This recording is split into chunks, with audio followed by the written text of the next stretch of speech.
Greetings, flesh wound horror freaks, and welcome to a brand new Vinegar Syndrome edition of Flesh Wound Horror. I am Daniel Shine, joined by producer Todd Loya. What's up? Nothing much. Always very excited to talk Vinegar Syndrome, and we got a lot of Vinegar Syndrome coming up. So tonight we are talking about the Homegrown Horrors Volume 1 box set, Blu-ray box set, I should say. This beautiful collector's box for you, which, 3 movies. I was very, very excited because two of these I had seen. One I had never seen, which is rare. So that alone had me excited. And you'll let us know which one that is. I will indeed when we get to it. So we're going to get right into it since we got 3 movies. Our first film, which I have seen, and that is the 1988 Jay Wolfel film, Beyond Dream's Door from 1988. And this one, lately Ben hasn't been sleeping well. His dreams are filled with violent and terrifying visions of monsters and death. Seeking out answers, he begins to pursue the subtext and hidden meanings of his strange and terrifying nightmares, with the help of his professor and several friends. As the dreams grow increasingly lifelike, Ben fears that he's losing his grip on sanity, especially as those around him start turning up dead, horribly mutilated, just like he's seeing in his sleep. All right, so Beyond Dream's Door. I've always been a big fan of this one. Kind of unfairly labeled as a Nightmare on Elm Street ripoff, which really actually the story,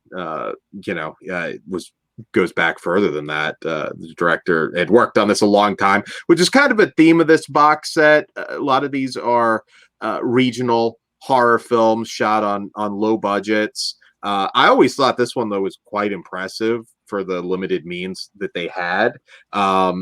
This one is not just some like campy, no budget horror film. I think this has some pretty gruesome effects. It's quite suspenseful at times, very surreal, dreamlike. Not a lot of money, obviously, but they did a pretty good job of keeping the beast to the shadows, the demon, I should say, to the shadows. And this one really engrossed me.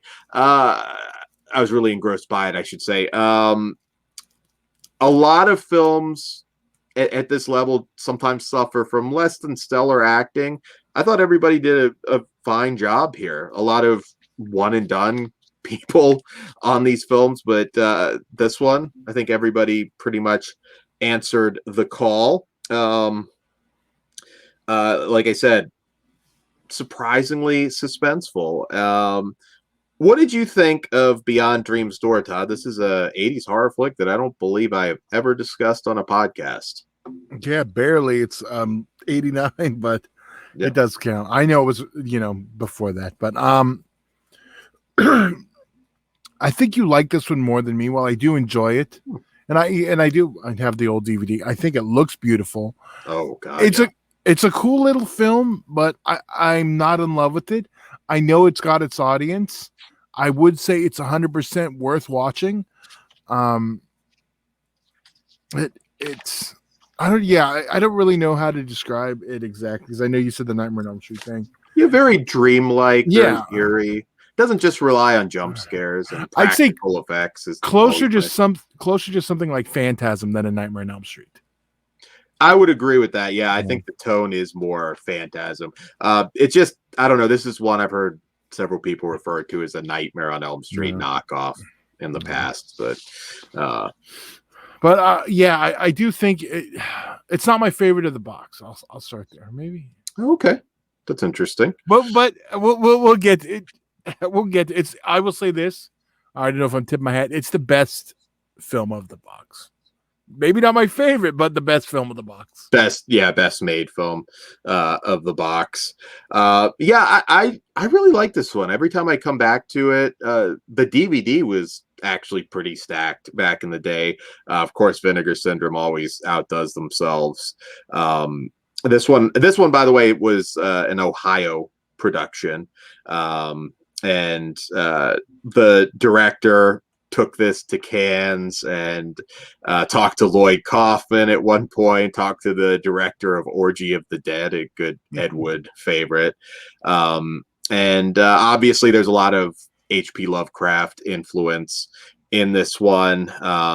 And kind of a funny thing, an ex-girlfriend's dad of the director had claimed he could not dream. It was apparently a pretty crazy guy that inspired some of this. And it certainly benefited from the success of Nightmare on Elm Street, as he talks about in the making of. And yeah, I don't know. I really like this one quite a bit. It's almost one of those ones I look at and I'm like, man, I wish I could do that for limited means. All right, so just briefly before we rate it, this is stacked. This is a box set. You wouldn't really expect a lot of extras on this, but we get everything imported from the old DVD, which again, very important. extras heavy, but new as far as new stuff goes, we got Where the Horror Lies, a brand new making of documentary with interviews with the cast and crew. That was about a 41-minute feature. Lots of great information on this film. We also get a commentary track with the director and cinematographer Scott Pears, actor Nick Baldessar, and actor Rick Kessler. And we also get a brand new commentary track with Nick Baldessar himself, moderated by Dave Parker. So fantastic. I really like this film. I don't know. For me, this one just hit me right. I am a 4 on this one. This one, I'm going back and forth between a 3.5 and a 4. I think,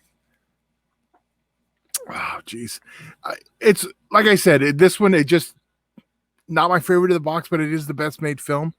I'm going to stick with the 4 also, just because I do recognize, how good it is. It's just my favorite is for totally different reasons of this set. That I'm interested in now. I'm kind of curious. All right, so moving on to our next film, and this one is Winterbeast from 1992, and director Christopher Thies. And with Winterbeast, weird things are happening in and around the Wild Goose Lodge, a snowy inn located in rural Massachusetts. People are being found dead and mutilated while others are vanishing without a trace. Realizing that the violence might have something to do with Native American black magic and the ancient secrets of the area's historic totem poles, a trio of cops decide to investigate the goings-on and are faced with an array of monsters, ghouls, and even a sampling of murderous locals. All right. So why do the Native Americans have to be doing black magic? I don't know. I'm slightly offended. I'm just... We've had other totem, the full moon film Totem as well, which actually got a figure. All right, so Winterbeast. So this one had a very long history to release. I believe this started its birth in way back in 1985. Long time. This is stop motion effects, which, as most of you know, very, very, very complicated. And yeah, I'm a fan of this one.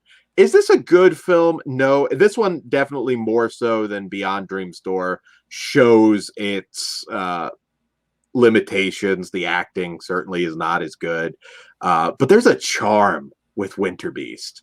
There just is something about it. It's almost hard to completely classify what the hell this is even about.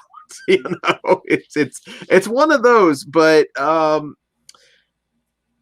they started filming in 86, and by the time most people saw this, Jurassic Park had come out. Right.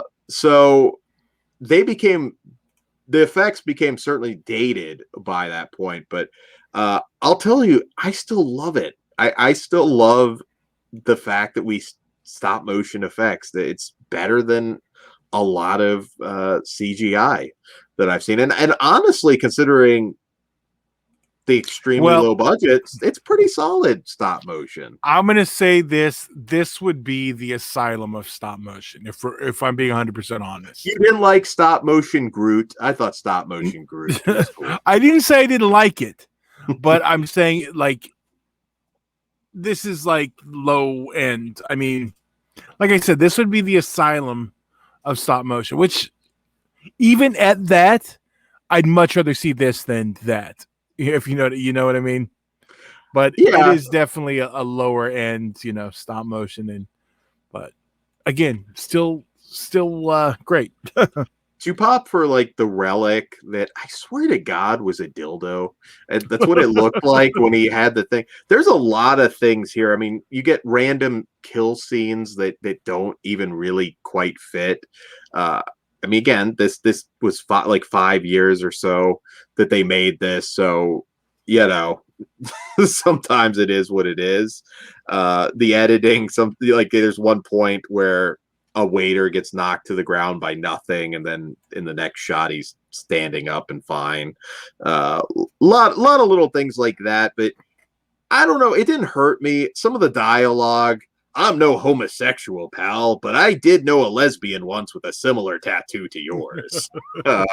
You know, I don't know. The weaknesses here still put a smile on my face. I mean, where are you on Winterbeast, Todd?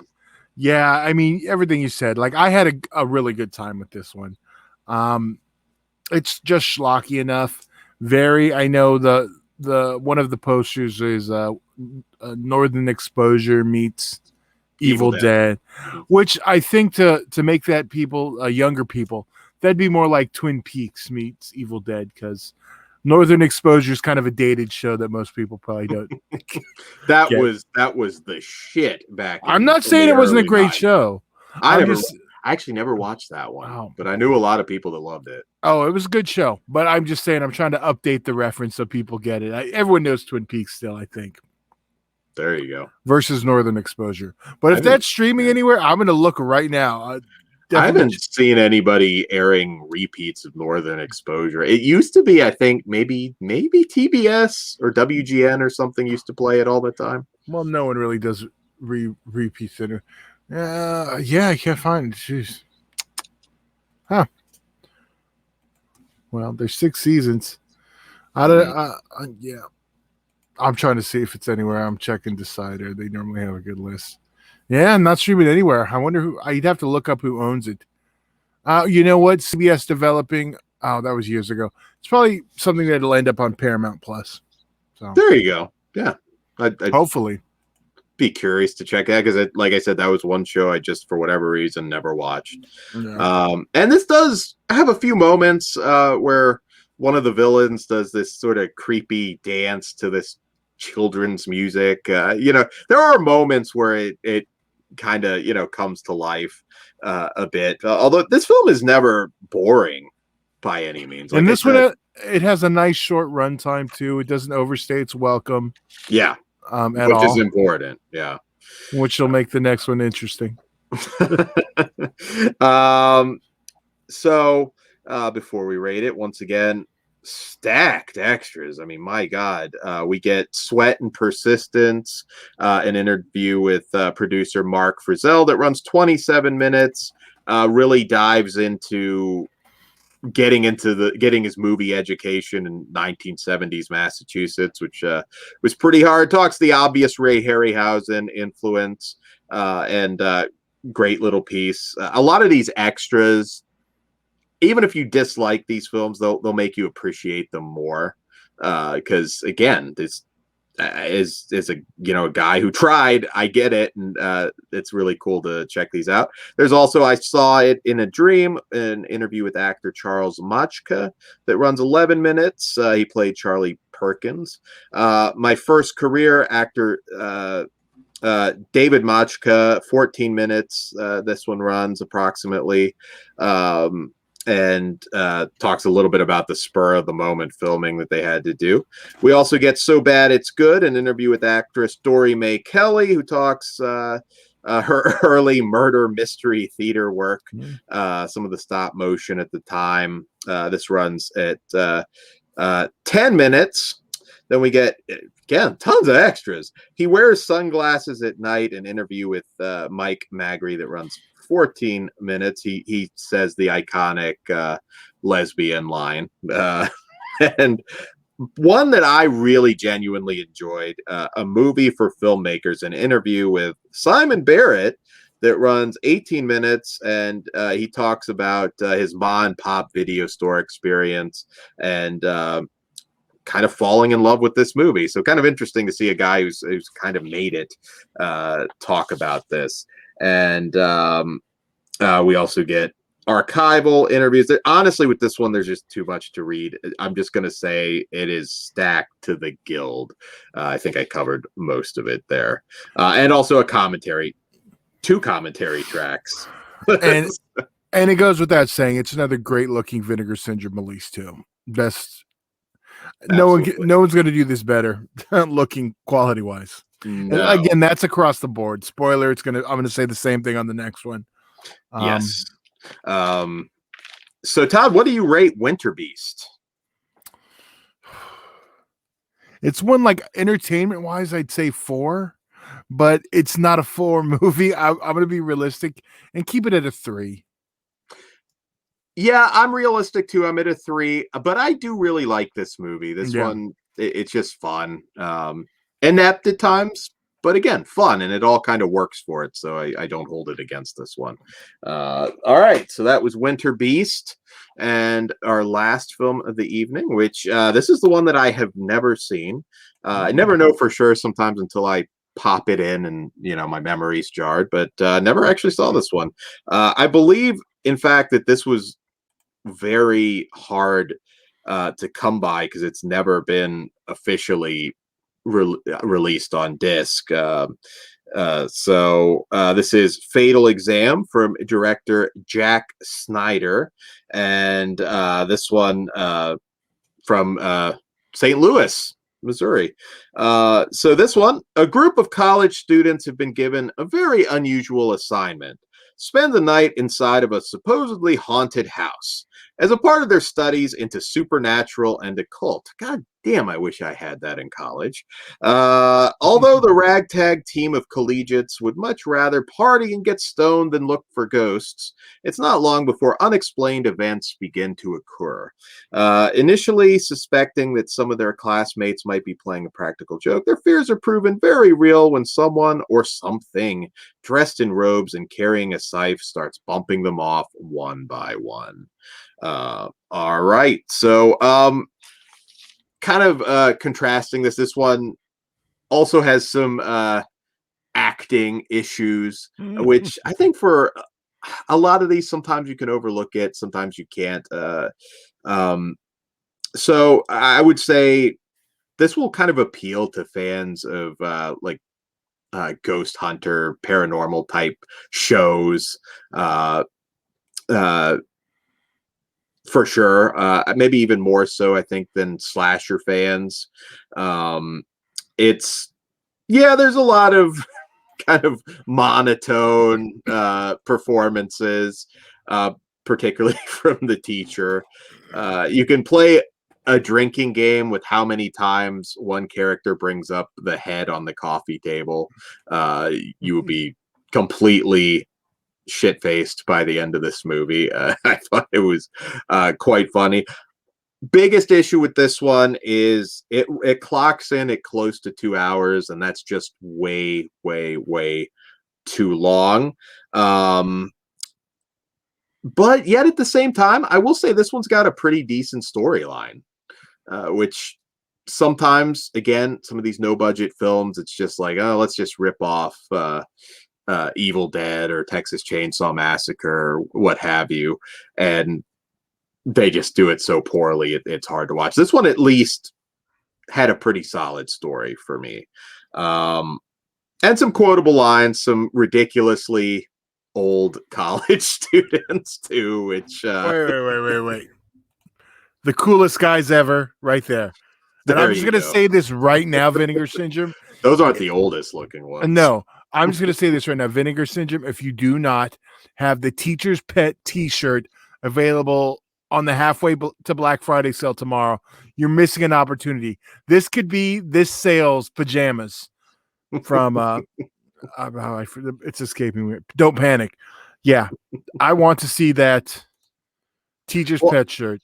Well, I want the Winterbeast plush doll personally, but we'll do a little speculation of tomorrow's stuff after we finish this. But yes, we will. So yeah, stay tuned for that. We will have our other big Vinegar Syndrome show. You can speculate along with us and shop along with us. So yeah, what did you think of Fatal Exam, Todd? Have you seen this one before? I know this one's. I had not. Okay, nice. While I agree, it is long. This was it should have been Fatal Exam, the Jack Snyder cut, but yeah, the Jack Snyder cut. Is he like a discount bin, Zack Snyder? Yeah, that's where I was going. Hey, he's worked with Kevin Sorbo and Jeremy London, so watch your tongue over there. Jeremy London, absolutely, yes. Oh, you got a Hercules beef? Fuck you, Jason London. Jeremy, you're the best one. I don't even know. It could have been the other one. I could be wrong which one it was. Well, then fuck you, Jeremy London. You're the best one, Jason. Anyways, you were saying, Todd. I actually had way too much fun with this movie. From the monotone teacher, like to the students that were the same age as the professor. It was just bad, but for all the right reasons. I had so much fun with this. Like you mentioned, the guy keeps bringing it up. All that stuff added up to me for so bad it's good. And again, I'd probably say this is the least well made film, but it is. I had a ball with it. So, what about you? Well, yeah, and again, I thought that there's certainly films again at this level, homegrown horror flicks that are far worse made than this. Oh, yeah. Way worse. And again, this was shot silent, and then they had to redub too. So there's that. Learn as you go sort of stuff. It's very quotable though. Again, play that drinking game and you'll have a good time. And like I said, parapsychology class and all of this. It's it made me smile. My only big issue with this one is it does run very long. Yeah, I'm not even going to disagree with you at all on that. It does, but I don't know. I was okay with that. Mm-hmm. Yeah, no, I definitely. It has its moments. It's not horrible by any means. Well, some people might argue that point, but some might and some will. But if you like just, I want to say, it's a schlocky bad B movie, but it's one that you can have fun with. Like have some beers, have some friends over, throw on your cut off sleeve St. Louis Cardinals shirts. Oh man, these guys are funny. I had fun with this one. And once again, on the extras front, we get a group commentary track with several people, including the director and a cast. And it's also good to listen to that again because you kind of feel like you're in the trenches with them when you do kind of watch the extras, particularly with these. A lot of funny observations. They wouldn't mention what college it was shot at because they didn't have permission, as any good low-budget horror film usually doesn't have. There was over 30 minutes of cut scenes. Come on, Zack Snyder cut. Jack. The Jack Snyder Fatal Exam cut. All they gotta do is maybe that's the mystery tomorrow. You never know. Or 4K? Next year, maybe. There you go. Worth the upgrade. And you know, again, what I like about this too, it's realistic. Like the director goes over some of his mistakes that he made, and you know, and everything, which is always makes for an interesting commentary track when somebody's open and honest about the film. Much like Fred Olen Ray, who we've really enjoyed a lot of his commentary tracks. Look for the the double feature. Oh geez, name's escaping me. What's her name, Dan? Uh, Delia Shepard. Yes, the double feature. Well, we'll talk Sex Bomb and Yes. Fred Olen Ray's recent Blu-ray for The Haunting Fear. Yes, keep an eye out for that. We also get Fatal Examination, a making of that runs 47 minutes. Also cool seeing all these people reunite. Director married one of the actresses in the film, so they talked to her too. Just, you know, I wanted to like it a little more than I did, but I don't hate it, and there is certainly fun to be had with Fatal Exam. And having said that, I really love this box set with all the yeah, I want more too. Volume 1. With all the extras you get, this is stacked, and you can't go wrong. So for me, it's Beyond Dream Store is my number one, then Winterbeast, then Fatal Exam. If I was rating them, did we rate this one yet? Oh, we did not yet. So I'm a 2.5 on this one. It won me over just enough to, you know, overlook some of the flaws. For entertainment value, I'm like a 4.5 or 5, but for the movie itself, I'm definitely a 3. So this is number one. This was my favorite of the. I had the most fun of this with this one. All right, that's cool. I actually am probably the exact opposite. I'm this Winterbeast and Beyond Dream Source. There you go. Differing opinions tonight. Yeah. That's cool. But again, I found something to enjoy in them all.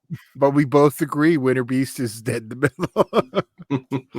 But I think that's probably the most universal one people like out of this set.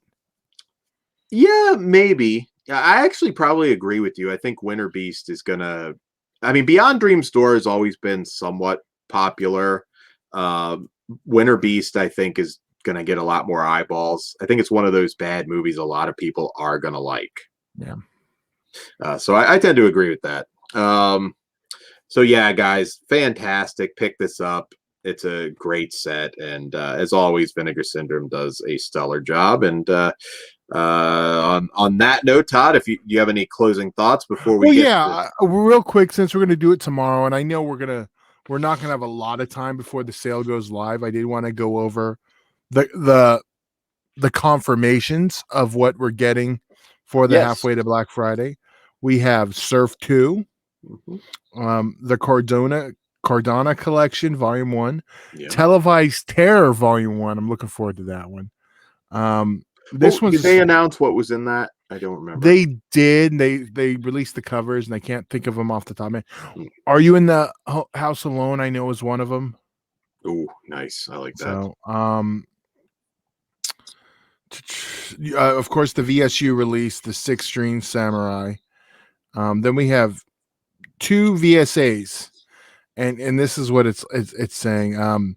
A kitchen sink approach to vigilante justice, and the other an intensely odd vanity project that will surely rank as one of the strangest things to emerge from the VSA line. So that kind of eliminates, because I was speculating and hoping for Lust for Freedom for a VSA, kind of like, unfortunately, that's going to go. Do you have a guess? For those, I don't. Like the other, like the UHD double feature that they've been teasing, there is strong speculation, though not 100% confirmed, that one's going to be Scanners Cop 1 and 2. And then Meet the Hollowheads is another speculated title just for a regular, like for that the main 4 set, not the VSAs and stuff. Confirmed, or I think they're confirmed. These may still be speculations for the 4 legacy slips that they always do a few every year. Don't Answer the Phone, Madman, which is the one everyone's been wanting a legacy slip for, Count Dracula's Great Love, and the Murder Weapon Deadly Embrace Double, which that may be the slip I grab, because like I normally don't, I'm not like all about the slips, but like the Nightmare Sisters one was so beautiful, I had to get that one. Mm-hmm. So depending on how that one looks, and Don't Answer the Phone I love, so I may grab a couple of those this time. So Todd is spending a lot of money for you, Vinegar Syndrome, basically, is what he's saying. Those the legacy slips, if you just get the slips, are I want to say like $7, so it's not bad. But like I'm not I'm not a slipcover completist, so. So what's limited for people? Okay. What should you grab immediately, basically? The VSAs are always limited to the stock, and they're only available for Vinegar Syndrome there. I don't know enough about the UHD double, what's suspected scanner cop, if that will be. So right now I'm not 100% sure, but now they announced it, they confirmed it. June and December will now only be partner label months. There will not be any in-house Vinegar Syndrome stuff because they're dealing with the sales. So like we'll get like the other labels, but they won't actually be releasing new product. But normally they only release a couple things. The only thing that's kind of disappointing is that's normally when we get a couple new adult titles. Mm-hmm. So, but hopefully we'll, I'm sure those will still be, put out somewhere. But I mean, normally I'd be like, okay, it's going to be like time for some adult ones. Like I know we had that after Black Friday too, or the last sale. But yeah, I'm looking forward tomorrow to finding out, confirming, talking to you about it, live ordering, shaming Dan for not ordering it when it first went up. And well, I did get Six String Samurai. I buy a lot of stuff. Yeah. Well, shoot. I know it's a shorter one today because we're going to be tomorrow. We'll have some more stuff tomorrow. Yeah. So it'll be fun. I mean, tomorrow is probably just going to be a free for all. So yeah, hang out, come hang out with us. Yeah, absolutely. So definitely come and check that out. It'll be fun. On that note, Dan, do you have anything else? I do not. Check me out on Region Free. Also, like, share, subscribe, pound that notification bell here on YouTube. FleshwoundFeatures.com, where we have, it's your links to everything, including our Teespring store. New merch coming soon. Also, Horror Cartel Flesh Wound Radio group on Facebook. Join that. Also, follow us on Twitter at Flesh Wound Radio. Patreon.com/FleshWoundFeatures. We have some exclusive and uncensored content up there, and it all starts at $1, so we appreciate it very much. And that is all I've got. All right, Dan. Well, that was fun tonight. I'll see you tomorrow. So too much Dan this week. All right. Good night. Never too much Dan. Good night, guys.